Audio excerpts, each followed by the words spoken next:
예레미야 19장 1절부터 15절 옹기 그릇을 깨뜨리기 전에입니다.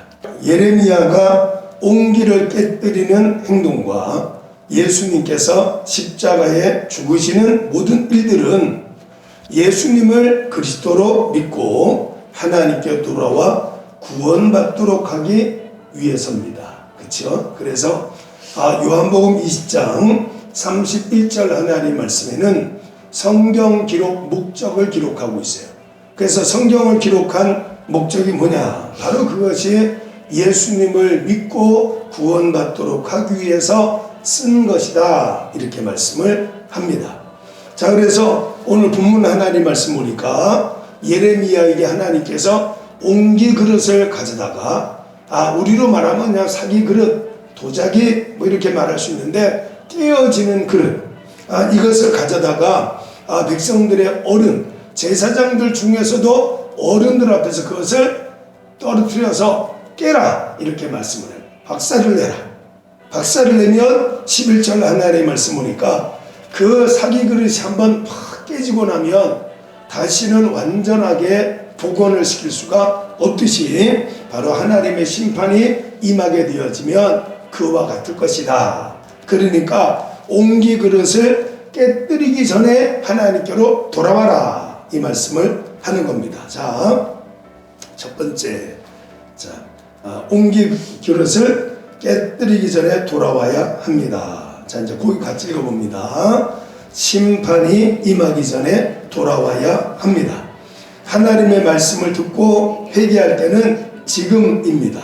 찔림을 받고 감동을 받을 때에 하나님께로 돌아와야 합니다. 이르시되 때와 시기는 아버지께서 자기의 권한에 두셨으니 너희 알 바 아니요 너희는 유혹의 욕심을 따라 썩어져가는 구습을 따르는 옛사람을 벗어버리고 오직 너희의 심령이 새롭게 되어 하나님을 따라 의와 진리의 거룩함으로 지으심을 받은 새 사람을 입으라. 회개할 마음이 있다는 것은 아직 기회가 있다는 것입니다. 우리가 부부 상담을 하다가 보면 가정에 부부의 문제가 있어요. 가정에 또 문제가 있어요. 근데 부부는 두 사람이잖아요.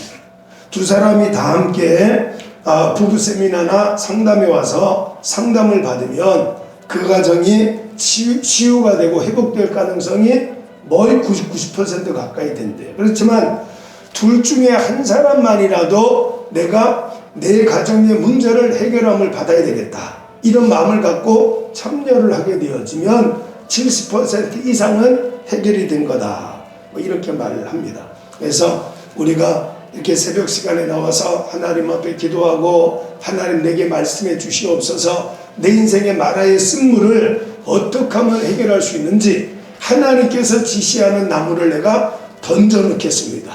방법을 알고 열심히 있으면 못할 일이 없는데 하나님 방법을 알려주세요.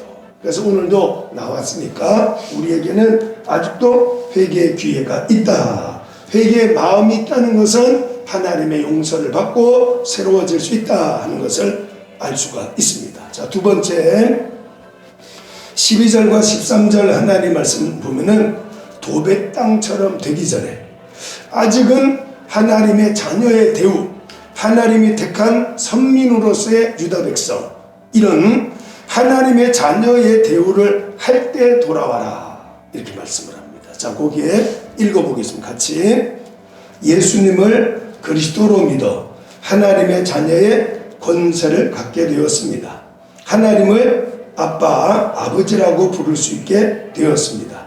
너희가 악한 자라도 좋은 것으로 자식에게 줄 알거든 하물며 하늘에 계신 너희 아버지께서 구하는 자에게 좋은 것으로 주시지 않겠느냐.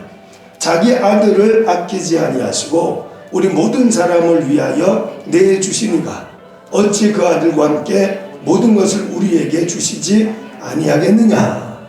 사륙과 파괴 현장인 도백골짜기처럼 만들어버리기 전에 돌아와야 합니다. 이렇게 하나님께서 예레미야를 통해서 말씀하고 있어요. 지금은 기회가 있는 거예요. 우리에게는 우리가 무슨 죄를 졌든지 간에 하나님 앞에 회개하고 돌이키기만 하면 하나님은 용서해 주시겠다. 단 마태복음 3장 8절 하나님 말씀 보면은 용서를 받았거든 다시는 그 죄를 짓지 마라. 그래서 마태복음 3장 8절 말씀 보니까 회개에는 합당한 열매가 있어야 하느니라. 이렇게. 자, 그래서 하나님께서 야 너 혼난다 이럴 때 회개하는 게 낫지, 종아리를 딱 맞고 아야 그렇게 하고 이제 잘못했어요 이러는 것보다는 종아리 맞기 전에 하나님 앞에 회개하는 게 훨씬 더 낫다. 이렇게. 자, 세 번째는 15절 하나님 말씀 보니까 겸손해져라. 목이 곧은 백성들처럼 하지 마라. 이렇게. 그래서 하나님 말씀을 겸손히 받아들이라. 이렇게 다. 자, 또 읽어보겠습니다. 요나가 선포하는 하나님 말씀 앞에 최고의 나라였던 아수르의 왕이 낮아졌습니다.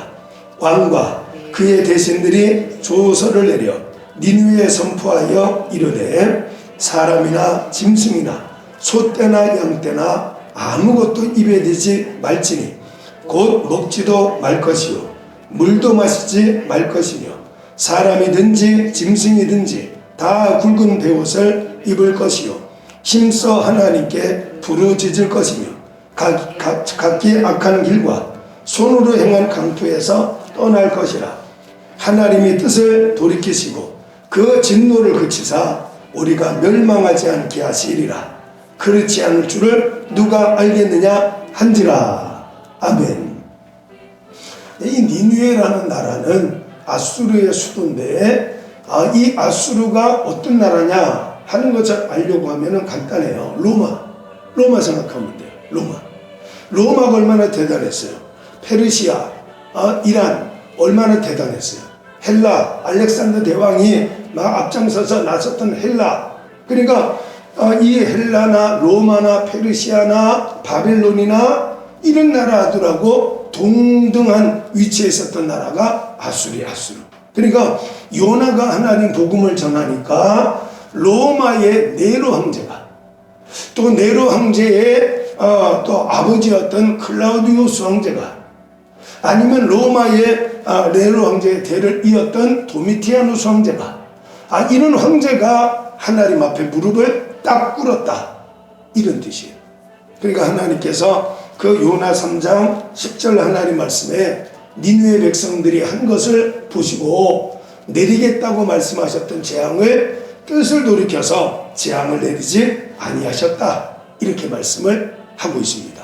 그래서 하나님께서 우리에게 자꾸 말씀을 통해서 이렇게 말씀하시는 것, 잘해도 말씀을 하시고 못해도 말씀하시고, 이 말씀을 통해서 예수님을 그리스도로 믿고 또 하나님을 섬기고 그래서 구원받도록 하기 위해서다, 이랬습니다. 오늘도 하나님과 동행 성령의 감동을 통해서 평안하시고 진리를 알면 진리가 너희를 자유하게 하리라 그랬으니까 오늘도 마음이 평안하고 넉넉한 하루가 되시기를 예수님의 이름으로 여러분들을 축복합니다. 아멘.